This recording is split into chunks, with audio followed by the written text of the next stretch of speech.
You're listening to the Packernet Podcast Network.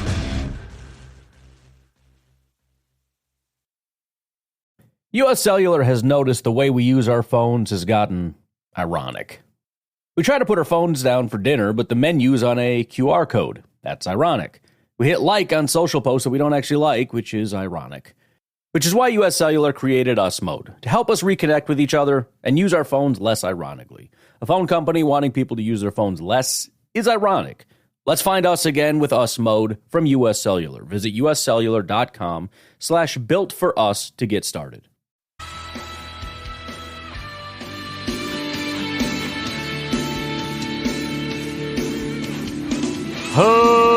Ladies and gentlemen, welcome once again to the Packernet Podcast. I am your host and resident panelist, as always, Ryan Schlipp. Check us out online, packernet.com. Find me on Twitter, pack_data. Oh, man, I envy you, folks. I still have to wait until tomorrow. You are there. No more sleeps. Shut up, stupid thing. I swear, this antivirus hates everything I do. Like, bro, it's gambling, all right? I'm sorry. It's not your favorite activity. Anyways, sorry. Just want to get the latest lines and everything.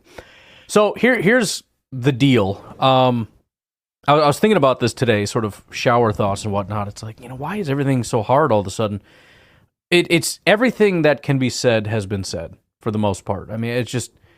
It's hard to get takey on like, oh, the Packers are underrated. It's like, we've been over that. It's now we need to like see something so that we can react to the reactions of those things.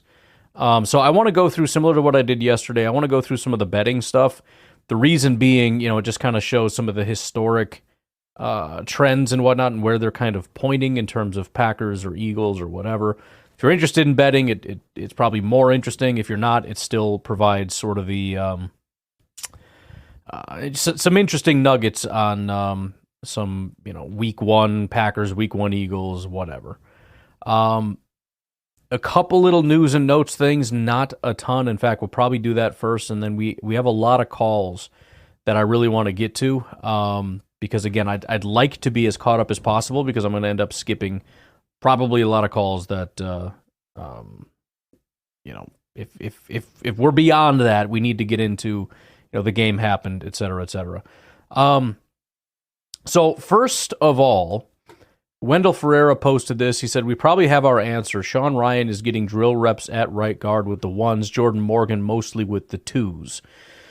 So I don't know if that's specifically injury related, if that's sort of you haven't been healthy long enough for us to trust you there, or if it's just Sean Ryan's a better guard. I don't know. But it sounds like Sean Ryan will be getting the right guard spot. That's not officially official, but it is trending that way from what people are seeing boots on the ground. As far as the injury reports, Isaiah Rodgers actually is also out. That is a big blow for the Eagles. We've talked relatively extensively about their corners. They have a rookie and a guy that hasn't played for 2 years, Isaiah Rodgers, because of the gambling. And then Darius Slay, whose best days were 5, 6, 7 years ago. Isaiah Rodgers, though, wasn't a terrible corner when he played. He didn't play very much, but he was pretty decent a couple years ago when he played. He is out. And so the corner situation just got a lot more tenuous, as did, the linebacker situation, losing Devin White. And again, you could look at it and say, well, Devin's out, so that hurts the run. Isaiah Rodgers is out, so that hurts the pass, so the Packers can do whatever they want. Or, we could just lean all the way into the pass thing and say Devin is probably their best chance to actually be able to run with some of these guys, especially somebody like Luke Musgrave. And so now you lose your coverage linebacker and you lose, I don't want to say your top corner, but a really solid corner option. And so it's getting pretty bleak out there. As for the Packers, officially listed as questionable, Tucker Kraft, Marshawn, Lloyd, and Emmanuel Wilson. What does that mean? I don't entirely know.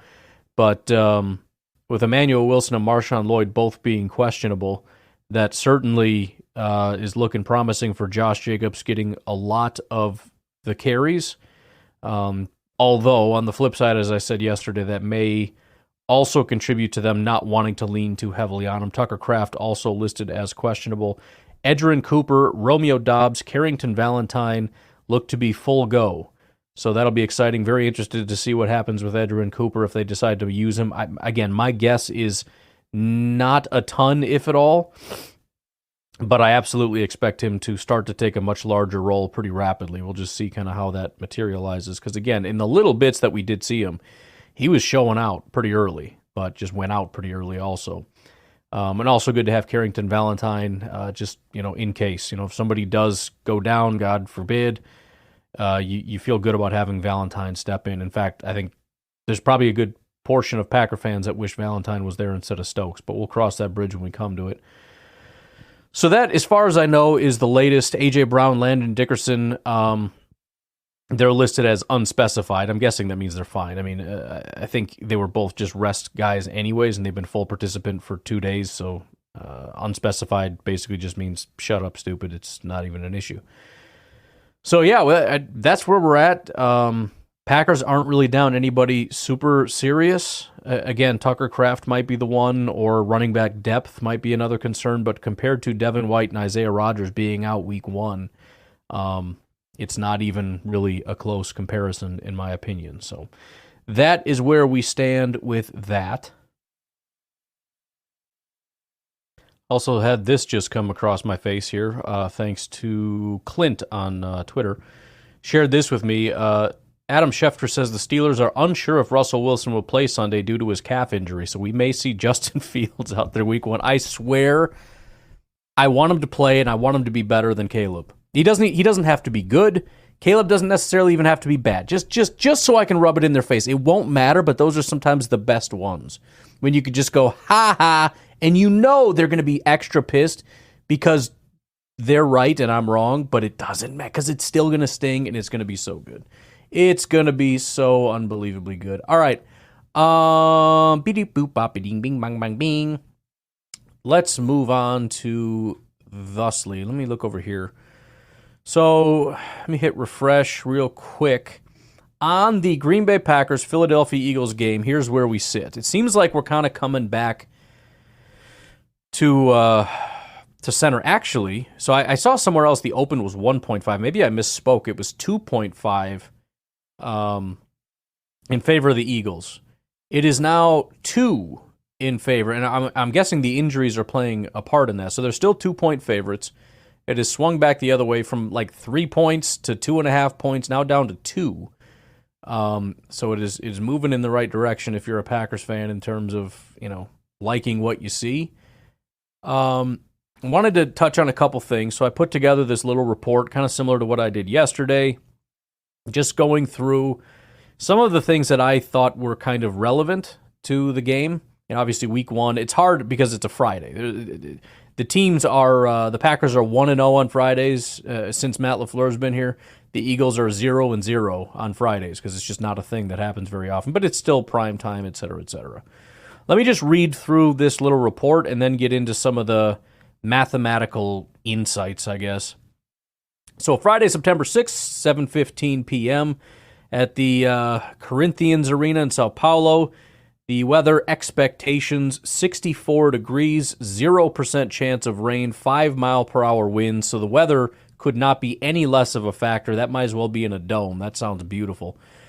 Current odds, spread Eagles -2.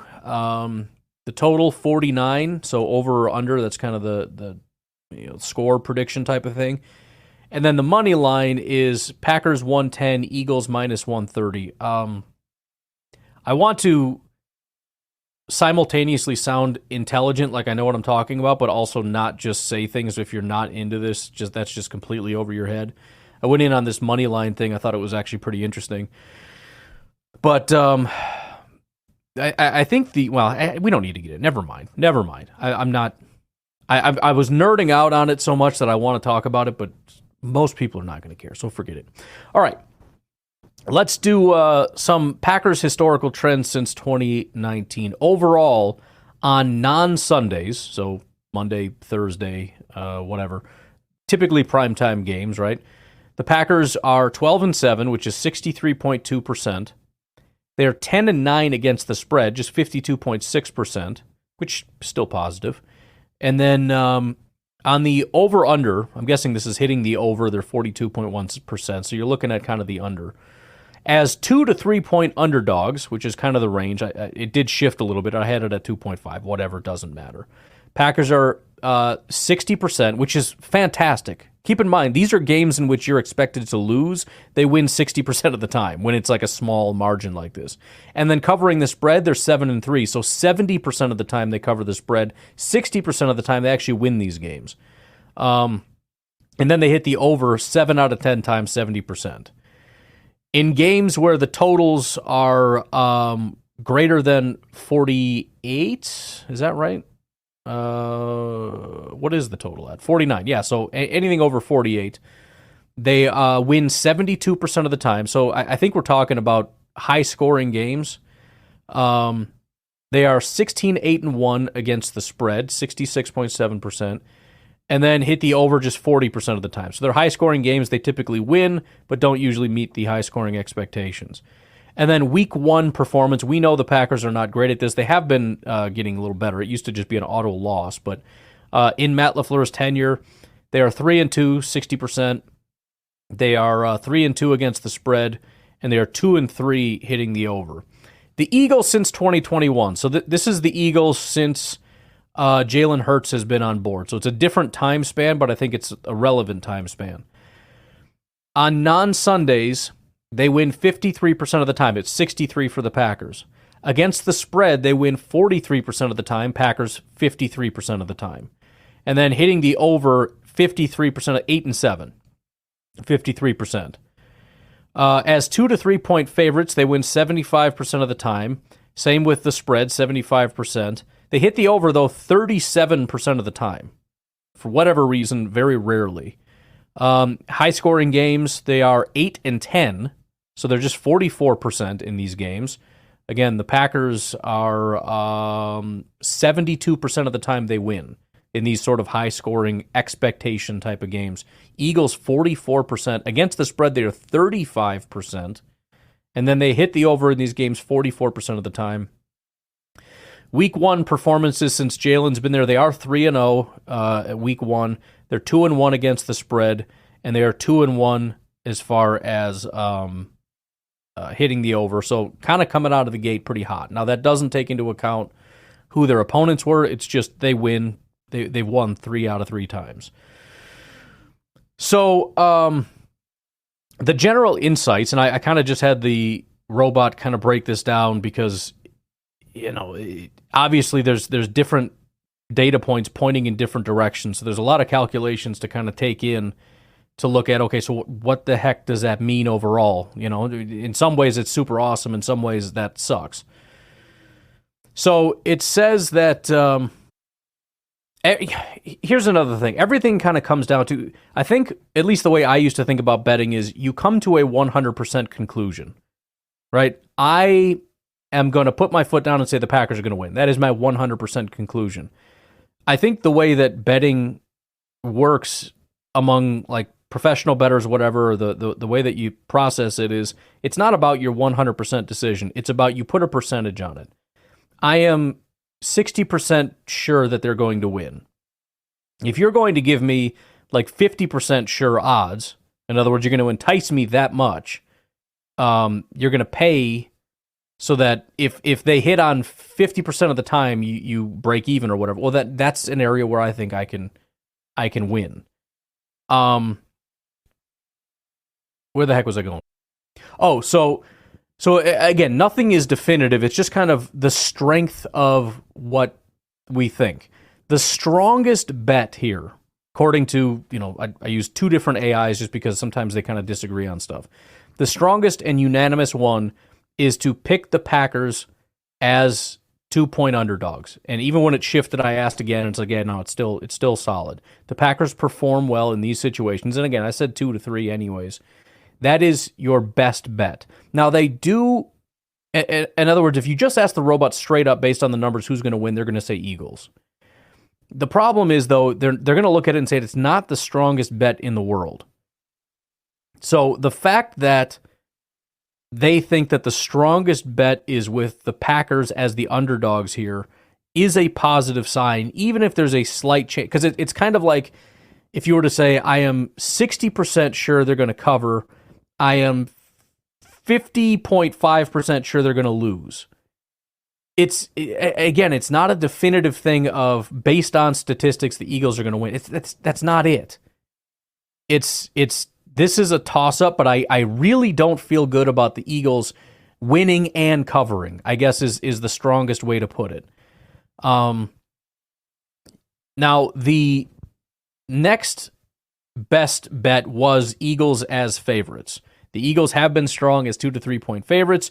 They cover 75% of the time, which contradicts the Packers trend, making it a tough call, it says. But that is sort of like the next amount of high confidence, whatever the percentages are. I didn't ask the robot to come up with percentages, but there you go. So, again, if you were to make one bet, and for the non-betting people, this is still relevant, picking the Packers against the spread is the best bet. In other words, if Vegas is wrong in any direction, they're wrong in the direction of the Packers are 2-point underdogs in this game. That's not to say they're going to win. It's not even to say that the prediction is wrong and that the Eagles don't win by 20. It's just to say that based on all the data, that's going to be the toughest one for Vegas to come out on top with, or whatever the case may be. So it's really not terrible. And the funny thing about this too, and I can't remember, I think I talked about it on Packing After Dark. I don't know. Maybe I was just talking to myself when I was going through this. It's remarkable how close to 50-50 everything is, even like the blowout games. I think it was Packing After Dark. If you look at, what are some of these games here? Again, you go back to betting and your computer's just like, don't do it, it's immoral. Patriots Bengals. I mean, of course you're going to go with the Bengals. The Bengals have Joe Burrow and the Patriots don't have a football team.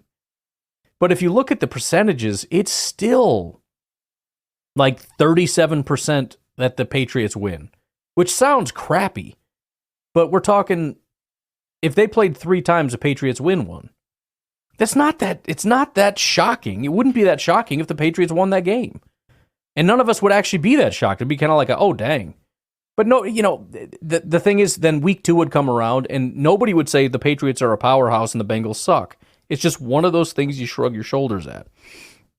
So the bottom line is, if there is a bottom line, we kind of hem and haw about the Eagles being favorites. This is Vegas just going, I don't know, dude, it's 50-50, put your money in there. It is a complete and total toss-up. They lean one direction. Again, I disagree with their lean, but I mean, this is like a 47-53 thing is really where this is. And so there really is not, I guess another way to put it, there is not confidence in the Eagles winning this game. There's not confidence in the Pack. There's no confidence, period. Similar to Chiefs-Ravens, a game that I have not seen yet, but I'm very excited about.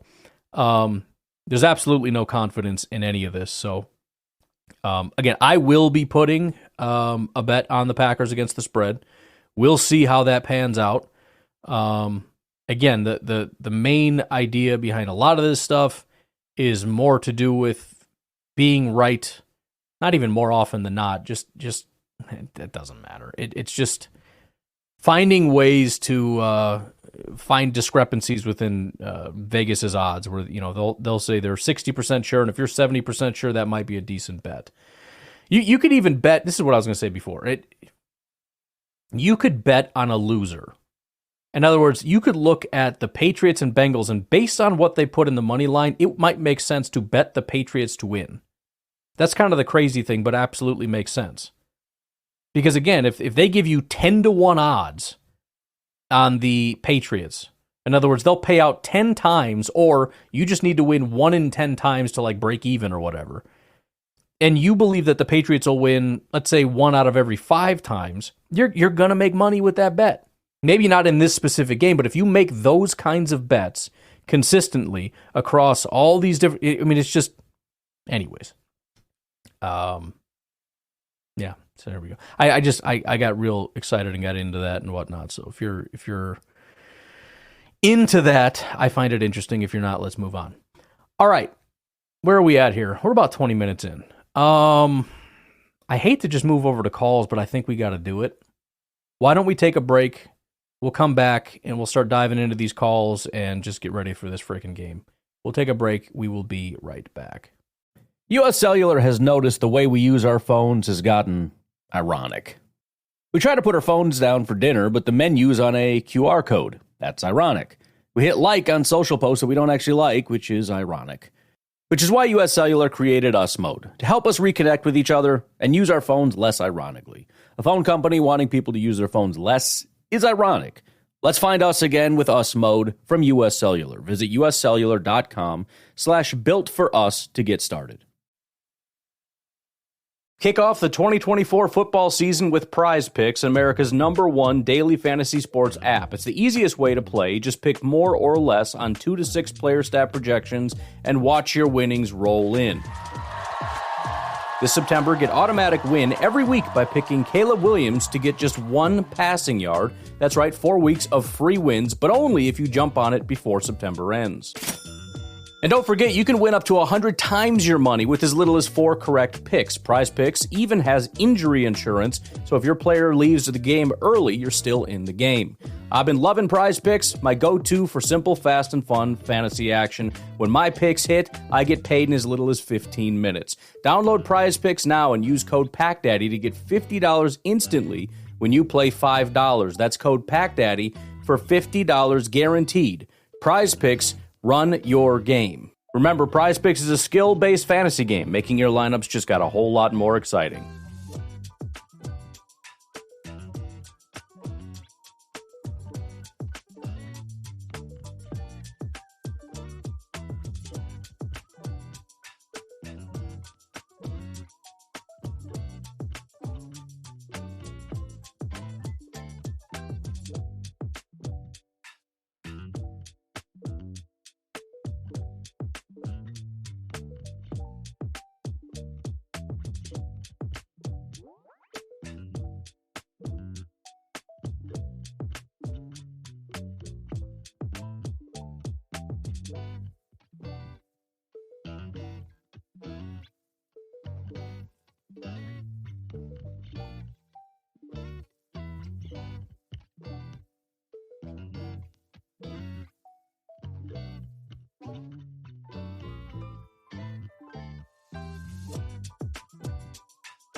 Listen, people, when you don't call, when he's low on calls and everything, you know that I'm in the wings waiting. I'm in the wings watching. Tommy's so back. You really have yourself to blame for all of these.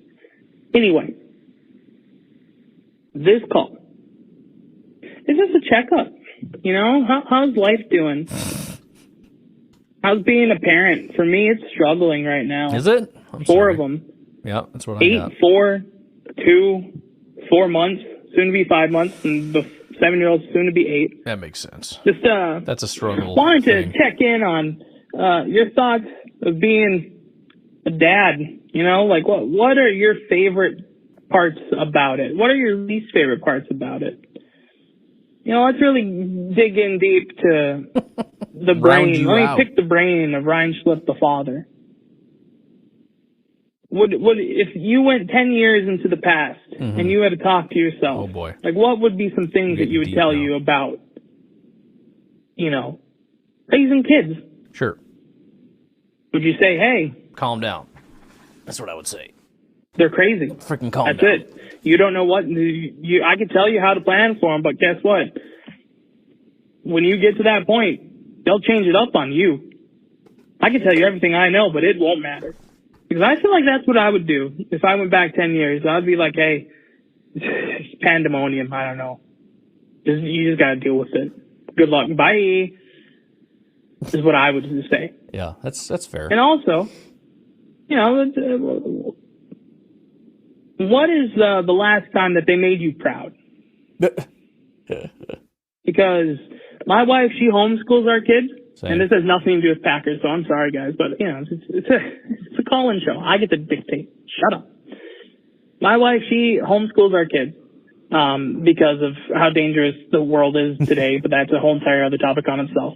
Yeah. And she's starting to... You shouldn't laugh considering the recent news that obviously that's also a danger. Do a co-op with other homeschool people in the area. Right. And apparently my kids, because I'm working during the time that she does it, my kids are so socially accepting of others. So just they love being around people and they bring people together. And it warms my heart to hear that. Because when I was a kid, it would go one way or the other. My wife, she was a bossy person, but she got results. If she wasn't in charge, then they wouldn't do anything. And so it's fun seeing my kids being able to pick up both of my social butterflyness with her steadfastness. Mm-hmm. It really makes me happy. Kind of the same, but the opposite with me and my wife. She's obviously the more social butterfly person, which is good. You need that in your kids.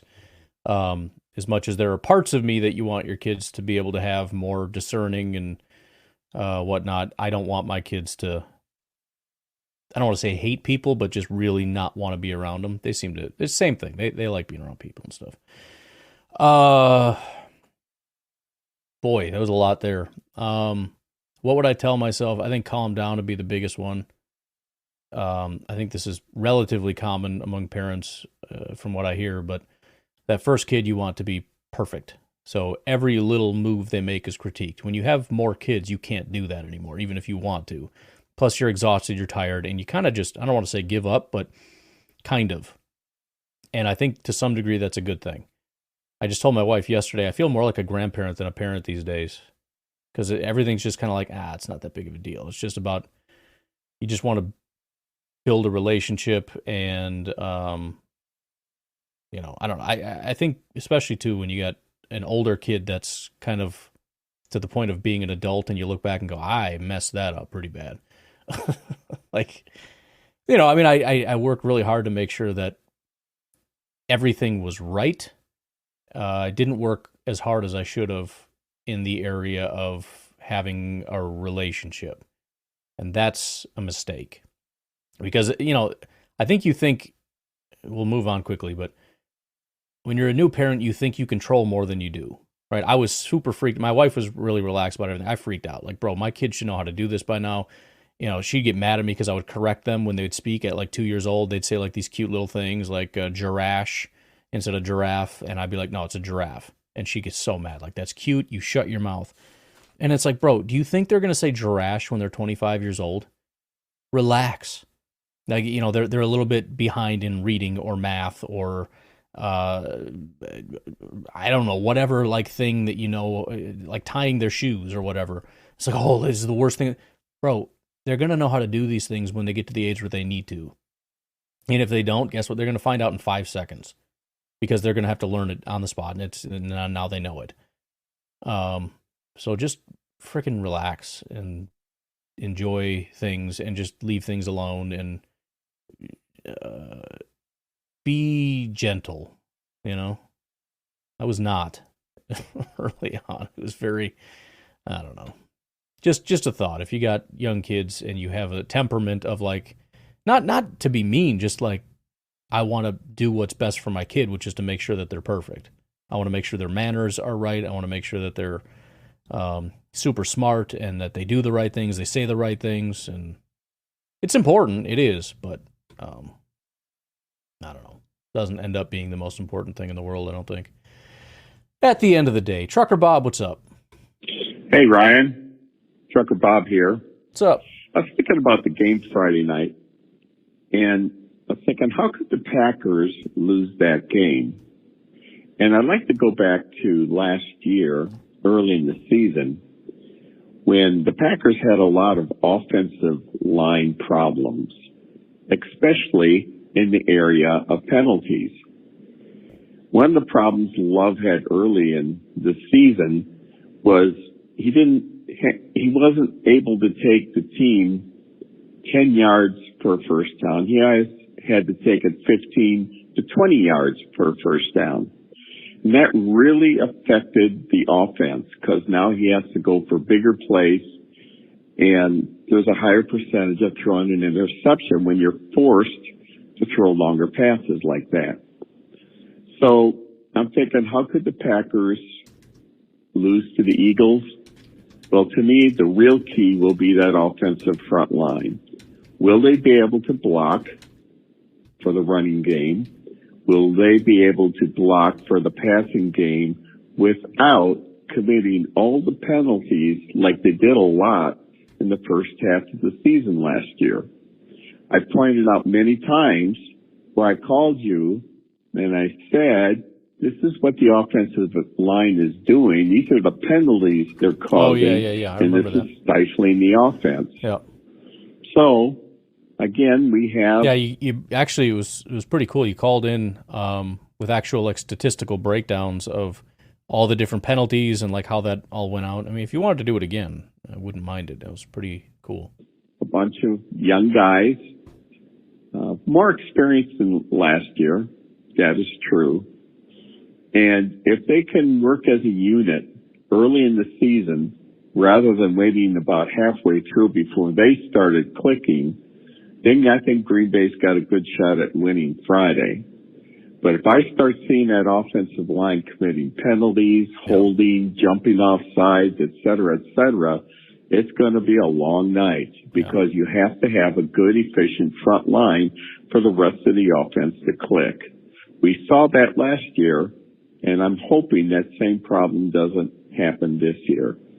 So that is my comment for Friday night. If the offensive line can keep from giving up stupid penalties, then I think we have a good chance of winning the game. But if the offensive line starts screwing up, well, it's going to be first half last year all over again. Trucker Bob out. Yeah, no, that's a good observation. Keys to the game via Trucker Bob, offensive line efficiency, discipline. I think that's true just on a larger scale too. When you get these kind of playoff type games, which seems silly to say week one, but you got two potentially anyways. Again, I'm going to say it until the Eagles show it. These two potentially playoff, even Super Bowl caliber teams. Discipline is incredibly important. That's a major thing. Because again, you get down to these coin flip type games. Yeah, and I've said it before too. That was a big thing with like Bill Belichick and the Patriots back in the day. They were just going to make less mistakes than you, and they were going to let you beat yourself. We were just going to play smart, efficient football, commit the least amount of penalties, the least amount of mental mistakes, and let you bleed out. So that is a good point. We mentioned earlier Sean Ryan being out there. Not that that's, not that he has a penalty issue that I'm aware of, but you just hope. And the Eagles have some serious issues too as far as their offensive line. A whole bunch of new people. Packers are more cohesive than that. But you just hope, you don't have a bunch of mistakes, I guess. And also, I mean, to your point, if that is the case, I feel better about the Packers because the Eagles have done nothing with their starters this offseason. So the Packers haven't done much, but they've done more as far as just kind of hopefully getting some of those kinks out. So we will see how she goes. Thomas, what's up, man? One final call for the day. Okay. My last question is, who is the last playmaker who is going to get a touchdown? Whether it be receiving, whether it be rushing, or passing. That last one feels kind of impossible, but which one? Who's going to be the last playmaker to get a touchdown this season? That's my youngest. He says hi. Hi. You pinched him, didn't you? I mean, I always want to. Well, Josh Jacobs makes sense too. Let me think. Let me think this through a little bit. I'm trying to think more creatively than just saying, well, Dobbs. So, I mean, if I had the inkling that the Packers would be up by quite a bit, you could say that they're sticking to the ground more, et cetera, et cetera. Look, I think the Packers today are similar to the Packers at the time of, Aaron Rodgers, and that is red zone does not mean we're not passing. In fact, we probably are. So, I mean, it still leans heavily Romeo Dobbs. We know that's his favorite thing, but also that defenses are going to be keying in on that. I do love some of the stuff with Watson with his speed, and he kind of like Devontae, but for a different reason. Devontae used his incredible route running and ability like that to just fly past people, just break people's ankles.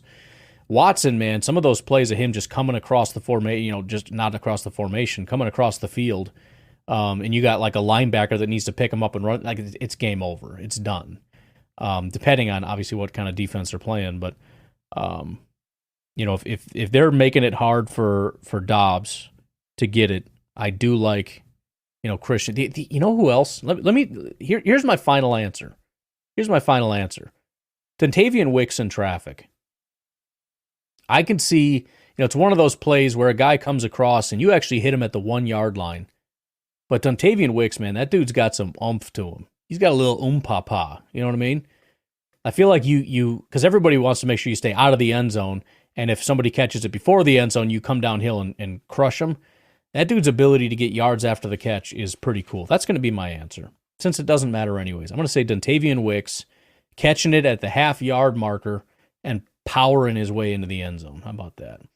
Steve, keep us going here. Hey, Ryan. Steve up in Alaska. Hope you're doing all right and everything's going well. I know you're probably as excited as I am and all the rest of Packer Nation about the upcoming game. I hope this gets in before the game. Otherwise, gotcha. If it doesn't, then we won't hear it. It'll disappear into the ether. Who cares?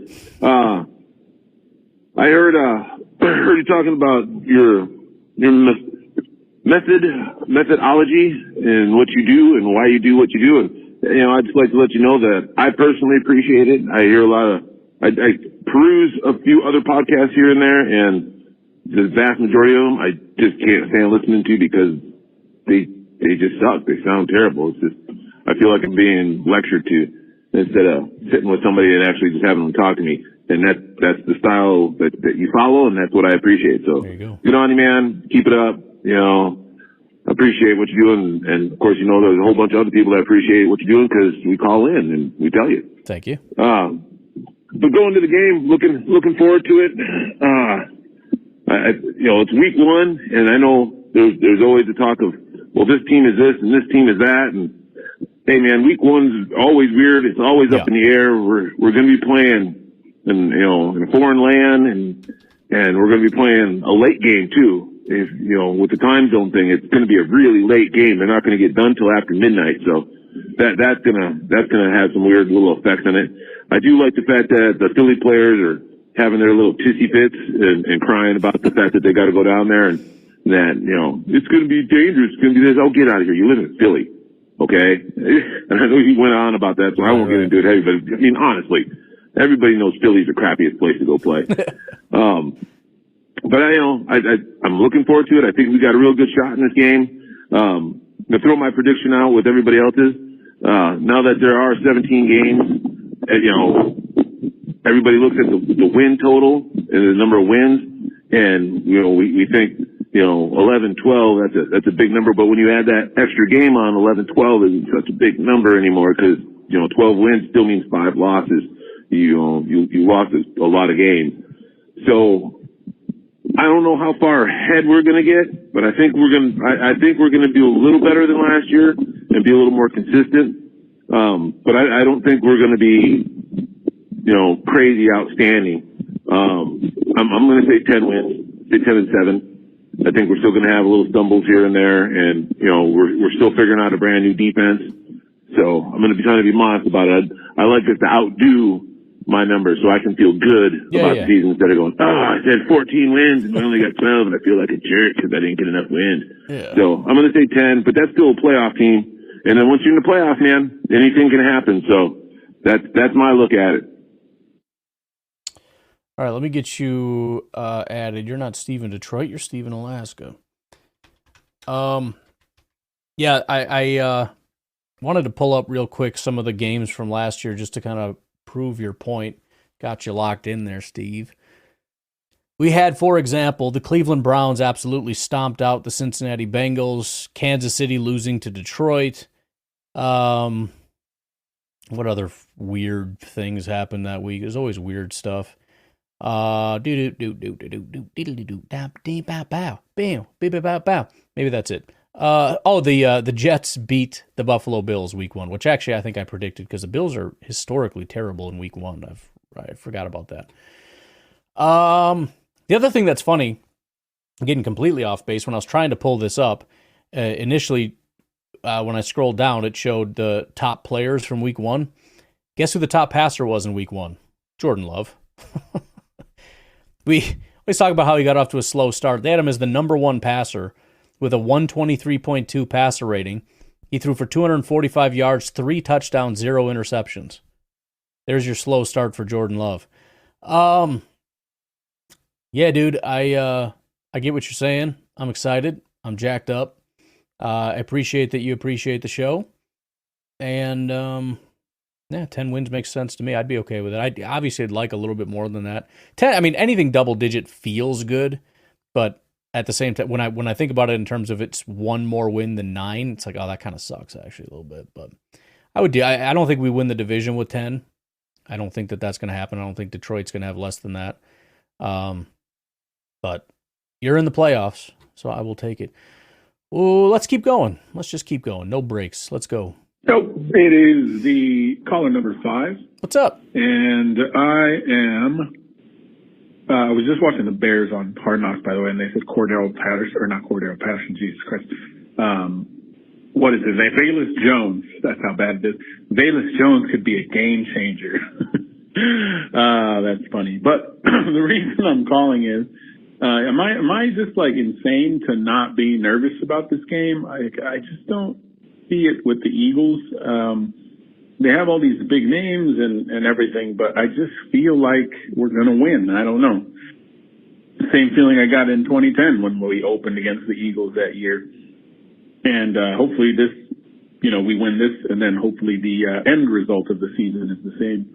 Although I would really like to be the 1 seed to put to rest all the nonsense about how we can't win at home and we can't win as a 1 seed. There's people who actually say they'd rather be, on the road for the playoffs. Right. I get it, man.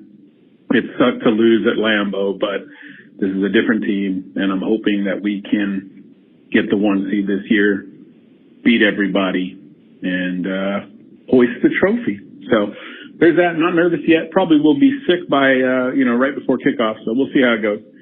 Take care. Can't wait. Almost time. Yeah, it's hard to say if I'm with you or not, because on one hand, I agree. Like I think the Packers are better. I think they're a good team. I'm confident they're a playoff team. But on the other hand, there is that part of me, and again, tomorrow kickoff, I'm going to be a basket case. Every incompletion is going to be the end of the world. But there is a part of me that's like, I don't know. I don't. Maybe they will be third in the division. Like, I have no idea what's going to happen. So I'm confident now. It's not game day. Tomorrow at kickoff, I'm going to be out of my mind, inconsolable. I'm hoping I've got the picanha on the way and the Brazilian sausage on the way. Somebody gave me let me check here.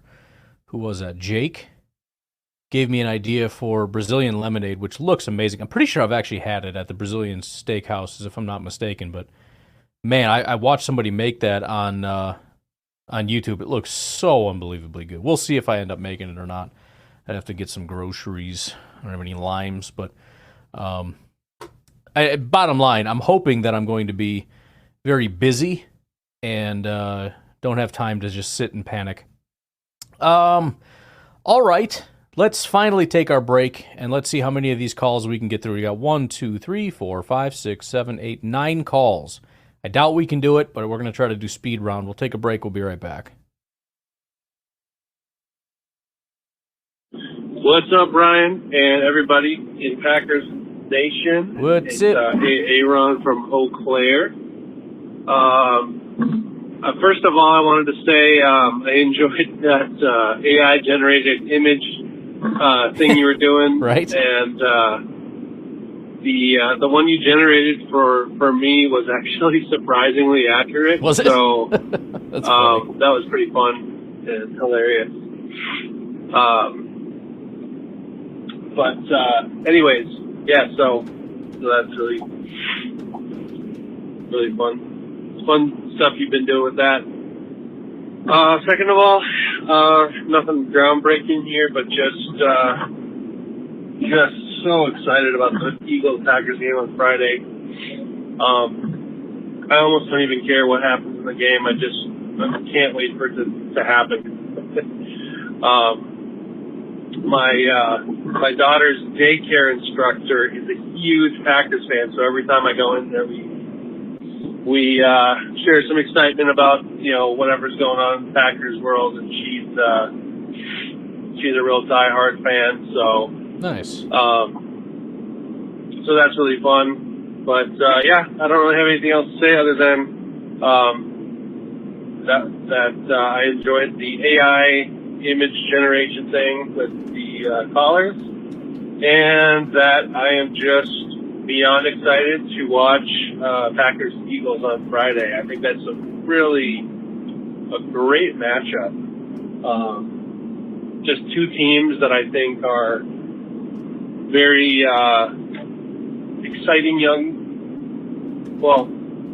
at least young quarterbacks. I don't know if the Eagles are as young, but the quarterbacks are young, and they're both dynamic teams. So I look forward to sharing those memories with everybody.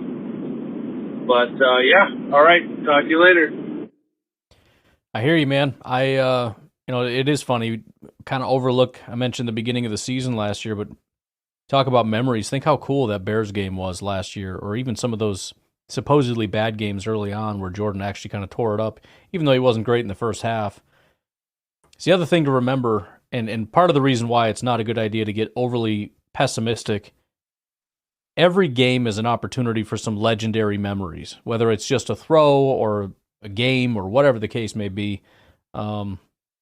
The opportunity for that last-minute comeback or whatever. There's every year there's dozens and dozens of just awesome things that happen, and so there's going to be some of those. There's going to be some incredible throws and catches and defensive plays, picks, sacks, whatever. No matter what, there's something to be excited about. Pedro, the man of the week, what's up? Hey, Ryan, it's me, Pedro from Brazil, man. What's up? What's up? Tomorrow is the big day, huh? Yep. Man, I'm so excited. So I was listening here to the call from the latest episode of Packer After Dark, and I was listening to Fred Albert's call, where he asked for some tailgate snacks we have here in Brazil. So we usually, before games, eat meat, man. So we usually tailgate. We have some, we call it espetinho. It's like meat on a stick. Mm-hmm. We have some beers, and we eat it, all kinds of meat. We do eat a lot of sausage types, too, like the one you said at calabresa. And we eat like tons of meat. And we usually eat it with farofa. Farofa is a side dish we have here in Brazil that we make with cassava flour, bacon, onions, garlic. There's like a bunch of recipes. If you guys want to check it out, just Google it. It's like farofa. It's I was just spelling in Portuguese, so I don't know why. So it's Farofa.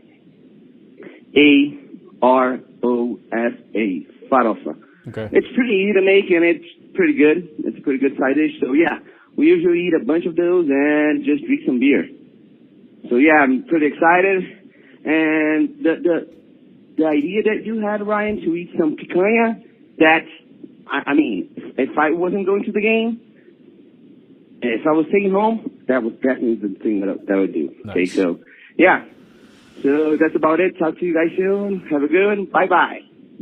Yeah, I'm excited. I've only ever done picanha one other time. Didn't really know what to expect. I kind of have to remember how to do it. I'm pretty sure it feels like you should smoke it, but I believe it's something you grill. But I'll have to recheck that out. And again, I do have the sausage. I'm looking at this farosa right now.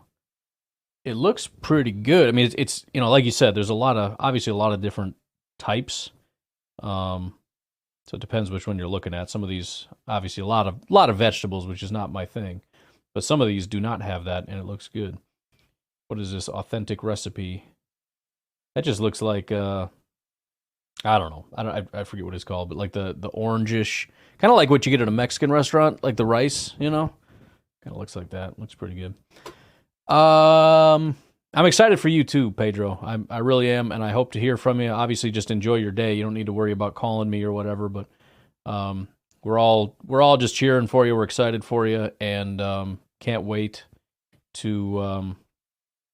Well, I don't know, just excited that you get to experience it, and hope that it's as good of an experience as is humanly possible. Hey, Ryan, this is Aaron. This isn't going to be my usual call, but anyways. So it's been a short week because of Labor Day, and tomorrow is Friday, and you know what that means, right? There is a Packers game tomorrow. Tomorrow! I am so excited. We're going to see Jordan Love go out there and tear up the Eagles, hopefully, which it feels like. But anyways, we get to see Jordan Love tear up a team for an entire game. Like, we get to see all of our starters, this new defensive look. It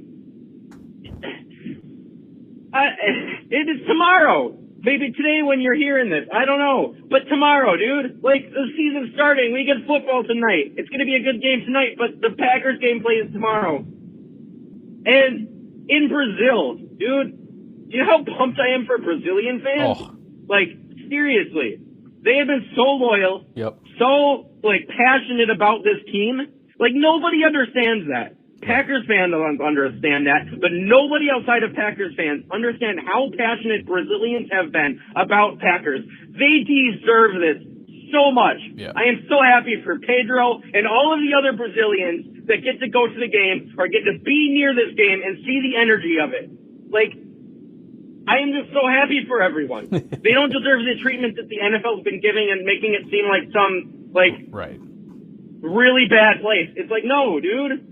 Like, I promise you, if I was on the Packers and I heard that we were going to the Brazil, that moment I would book a flight to Brazil and see what it's gonna be like, man. Like, I am just hyped.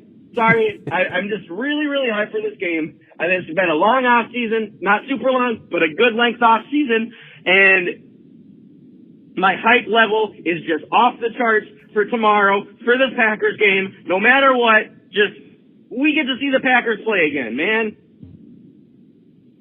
So go out there, get your beers or whatever you drink, LaCroix. I know you don't drink, Ryan, so get your LaCroix or your broth, your Brazilian food. I just hit a curb because of my hype. But anyways,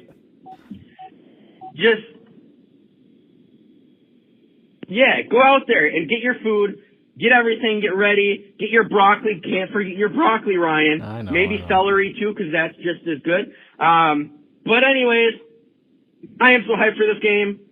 Packers play tomorrow or today. Let's go. Go, Pack, go. Brazil, show up. I know you're going to, but show up, Pedro. Show up, Brazil. Bleed green and yellow. Peace out. Yeah, and that's the energy that we're all going to need, and I hope that we can maintain, because I know how quickly it turns, but the bottom line is this is awesome. Like, all offseason, everything sucks because we don't have the Packers. It's back. No matter what, it's back. If the Packers win, if they look good, if they look bad, if there's struggles, if there's we're back. Football is back, and that's awesome. And we get to watch, again, a Green Bay Packers franchise that has a good coach, good GM, good quarterback, the trio of greatness, with a legitimate shot at a Super Bowl. Like, nothing ever stopped. Like, since the days of Brett Favre, it just doesn't stop. The wheels keep turning. And, again, win, lose, or draw, or however it pans out, that's what's going to happen this year. And it starts today for you, tomorrow for me, sadly. I'm just going to have to slug down some Z-Quil. I don't even have any. I'll have to get some. I'll just slug down a bunch of Z-Quil and hope that I pass out until game time, until kickoff. That's a joke. I'm not doing that, and you shouldn't either. Snacks, what's going on? Hey! I'm excited for the season to start. Yes, I am. Yes, I am. I'm excited for the season to start. Yes, I am. Can the season please start? Can the season please start? I'm excited for the season to start. Yes, I am. Let's go, baby! I love it. I love that. Thomas, what do you got? All right, I'm adding to the call catalog. Okay. You can honestly feel free to just skip past every single one of my calls. Okay. I won't be heartbroken about it. I will consider that.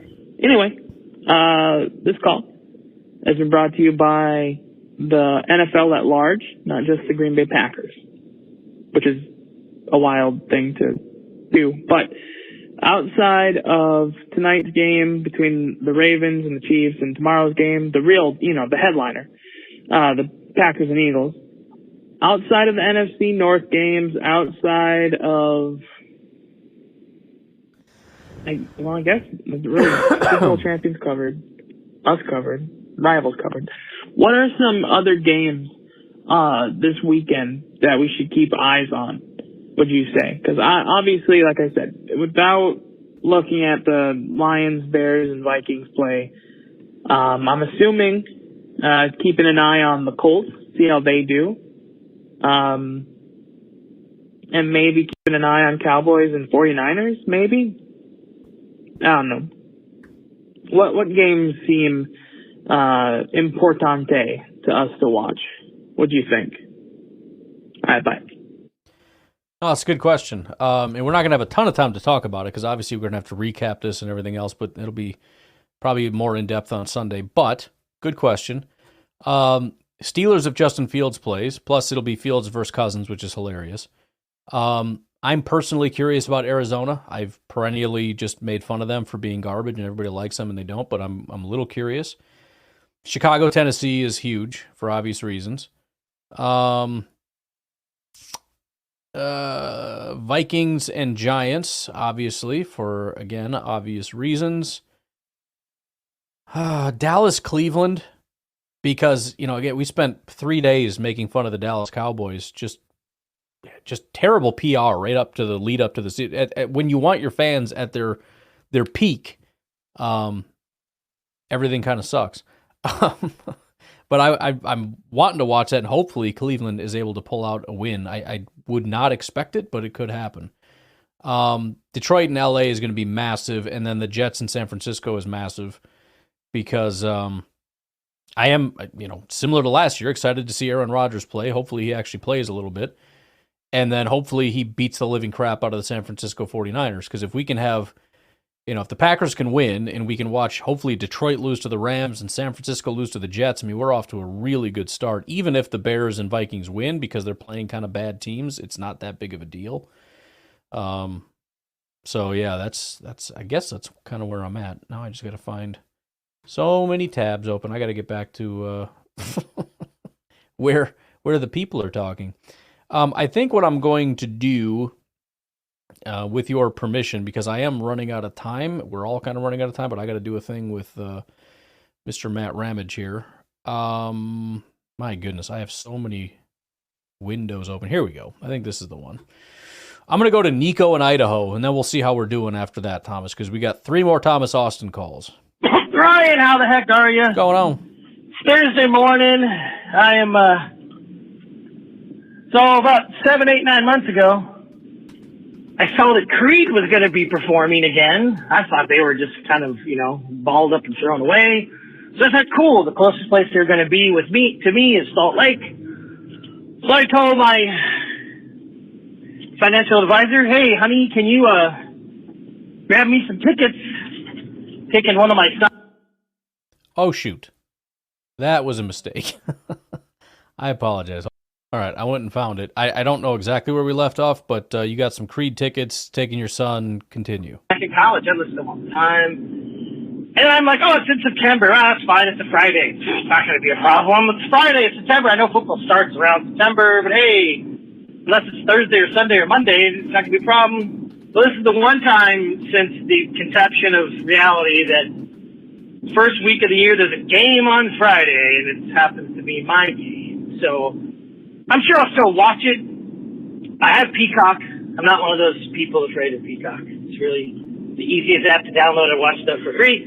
And I know I watch like Supercross and Motocross on Peacock, which I can watch like as soon as the event is done. I don't know if they do that with football because, the NFL is greedy little SOBs, but I don't know. So I'll try to watch it. If not, maybe I'll try to find it on YouTube. Usually someone throws it up there illegally. But anyway, so I'll be watching that during the game. But, yeah, I didn't think about that, 8 months ago. But I just finished listening to Pedro complain about all the Philly fans or team members throwing shade at his, home city. It's like, is anyone else find it ironic? And he was talking when I went into the store, and you might say this in a minute. I don't know if I haven't heard your response, but does anyone else think it's ironic that people that live in Philadelphia are saying another city is dangerous? Am I the only one that sees the humongous? Like, hello, because Philly, was that the place that threw the batteries at the refs? Yeah. Or was it the frozen ice balls? It was something bad, and it was. I'm pretty sure it was Philly. I know it's the town of the city of brotherly love, but I know they just assume shank you and roll you into a river. But anyways, I just find that ironic. It'd be like people from Green Bay, going to play a game in Siberia, going, "It's really cold there." It's like, well, yeah, it's cold in Green Bay too. So I don't know. I just think it's funny. I just hope it's enough to make all the public people, I guess, what other kind of people would there be at a game? All the people at the game just want to boo against the Eagles. That would be awesome. So thanks, Eagles, for making yourself not be liked. And go Pack, go. Yeah, and that as soon as we get that hung up there, that was more or less talked about. It's kind of a silly thing, and it's just a bad decision to talk bad about the country where you're going. I think the Packers probably took the right tact on that because, although I'm sure there are fears and concerns, it's a place you've never been, and the NFL is scaring the crap out of you, saying, "Be careful! Don't do this, don't do that, don't go out in public. You're going to be attacked," or whatever kind of nonsense. That they are smart enough, and I'm sure with the direction of the Packers, to not just say it, to just be like, "Nah, dude, it's fine. It's just we're focused on football. We're on to next week or whatever." It's just not smart to just talk about it. Just shut your mouth. Don't offend the fan base you're going to try to appeal to. Boy, oh boy, we're running up on it here. We just had Steve and Trucker Bob call in here. All right, let's do it. Steve, go ahead. Hola, Ryan. How are you doing today? Hey. Steve up in Leicester is hanging out. I got done having some blueberry pancakes. It's blueberry picking season up here. For those who like blueberries, you should be very jealous of me because the ground is just covered in them everywhere you look. It's freaking amazing. So many berries out there. So yeah, I had fresh blueberry pancakes today for breakfast. Actually lunch, because I slept in, so I stayed up late. But anyway, I called in because I got a question. We're all talking about this season and what our predictions are, but I wanna look far into the future here. We've had Brett Favre, 2 Super Bowl appearances, a Super Bowl win. We had Aaron Rodgers, a Super Bowl appearance and a win, or a Super Bowl win. No, it's all the same. I'm looking now at Jordan Love and what Jordan Love potentially could be and what we would be satisfied with looking at the end of his career, say 15 years down the line. Okay. That's kind of the length of time you're expecting for a high quality quarterback that sticks with your team. So my question is, what is going to be considered a successful career for him, from your opinion? Does he have to win a Super Bowl? Would, say, 2 Super Bowl appearances with no wins, would that be considered, hey, man, we didn't get a Super Bowl out of him, but we showed up twice. You know, we got a couple of NFC championship trophies. Is it just consistent playoffs? So I'm kind of wondering what your thought is on that. I'm honestly, and though it kind of sucks to say, but I would honestly say that it would be, I would consider it successful if he made it to a couple of Super Bowls. And it didn't have to win them, doesn't win them. But if he gets us there, you know, I know people look at it and say, oh, you lost Super Bowl, you didn't get a trophy, you lost Super Bowl. No, actually we did, because we're NFC champions and we do get to hang a banner for that. It's not be the banner you want to hang, but you do get to hang a banner for that. So I was just wondering, you know, if anybody else out there would like to chime in. Of course, we all have the rights to speak our minds.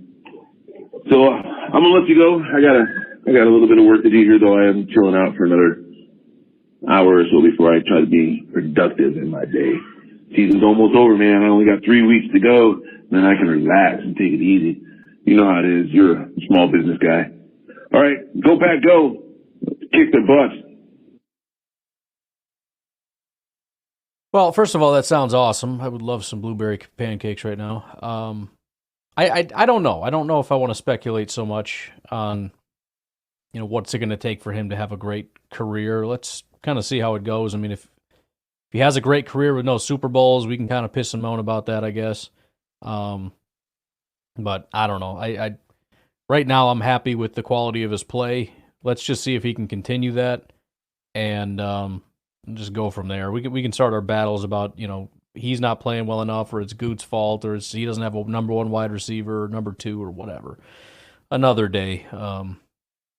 But I do have to get out of here. We just had Zach from Buffalo call in, so I'm skipping 3 Thomas Austin calls, Trucker Bob and Zach from Buffalo.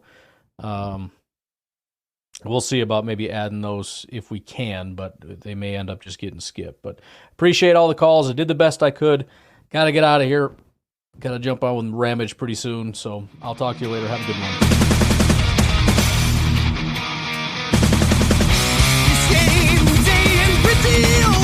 The play is over now.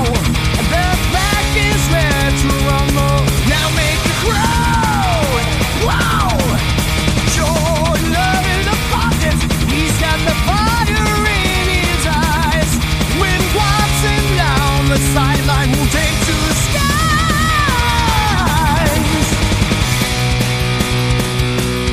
From Green Bay to Sao Paulo, we bring the thunder.